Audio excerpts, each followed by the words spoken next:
Hi, this is Brian M. Curran from draftingservices.com, and I'm shooting a video of the project site I'm at today. I'm on Park Ave and I'm in a newly purchased apartment that there's moving boxes all around, and what I'm doing is I'm creating an existing addition floor plan and a reflected ceiling plan. So let me show you around a little bit.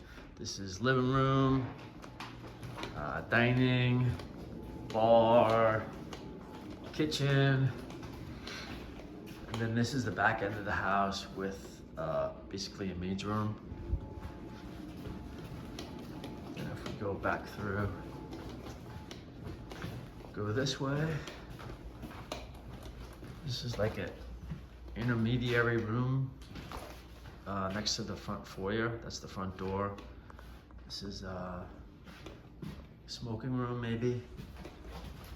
Foyer, and then this is the main living quarters. We have a number of bedrooms with baths. So this is bedroom, powder room, bedroom number 2. There's a Jack and Jill closet in between. Hallway with closets, more closets. And then we have a future kids room with bath, and then future master bed, master closet,